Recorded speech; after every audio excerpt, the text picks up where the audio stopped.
Hi, I'm Tom, owner of Pour Inc., a mobile bartending service based in Milwaukee, Wisconsin, and today we're making an old fashioned.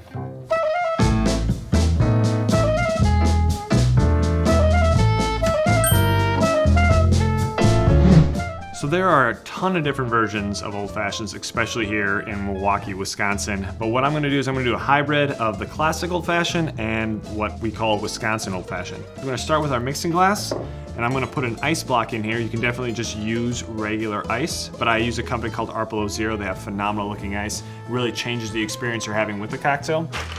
Whoosh. Big ass block. We're gonna set the block right in there. Now we're gonna start adding our ingredients. So the classic old fashioned only had 4 ingredients: water, sugar, whiskey, and bitters. To change it up, and like I said, we're doing a little hybrid of Wisconsin. We're gonna be using brandy instead of whiskey. It's gonna make it a little sweeter. We're gonna start with our simple syrup. I'm using a Turbinado simple syrup. This is gonna have a little more of a caramely taste to it. What's really nice about making your own cocktails at home is that you can change up your simple syrup, you can change up your bitters, you can even change up the liquor you're using, and that's gonna change the flavors and really make it a more personalized cocktail for you. So we're gonna be using 1/4 ounce of simple syrup. We're gonna be using 2 ounces of brandy. I'm using Central Standards brandy, a local distillery here in Milwaukee, Wisconsin. This is not as sweet as a Corbel brandy, but still very good. Highly suggest it. The recipe usually calls for about 2 dashes of bitters. Pour Inc. has their own bitters and is actually available to purchase if you click on the link below. Most recipe call for like 2 to 3 dashes. I'm gonna put about 4. All right, 5, 6. What?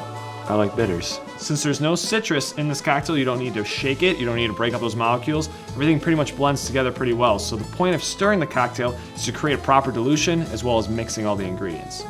So with your stir spoon, you're gonna insert into the mixing glass, and then you're just gonna take the back of the spoon and you're gonna work your way around the glass. Now, as you're stirring, you're gonna be noticing that the liquor is going up and the ice is going down. That means it's working and you're doing it properly. You can occasionally touch the glass to see if it's starting to get chilled, which is also what you're trying to do. Do this for a bit. I'm gonna stand here and wait. It's pretty awesome though, right? All right. Now we're gonna strain into a rocks glass. You don't need to put ice in there. I'm gonna put an ice ball in there just to give it a little more character.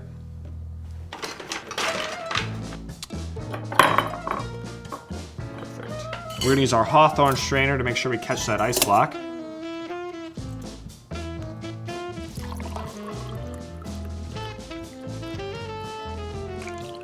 Love that color. In the Wisconsin Old Fashioned, you'd be muddling the sugar, the bitters, the orange, and the cherry. The classic old fashioned actually just called for a lemon peel. To go with the hybrid we're creating here today, we're not gonna use the lemon peel, we're just gonna use an orange peel, and I'm still gonna garnish with one of those delicious dark black cherries. So I'm gonna grab my orange, I'm gonna start at the top, I'm gonna pull across. With the peel, I'm gonna express the oils over the drink. Stick it in just like that. Then I'm gonna garnish it with my 2 cherries, like so.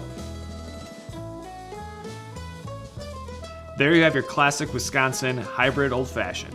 Cheers. Oh yeah, that's a good drink there.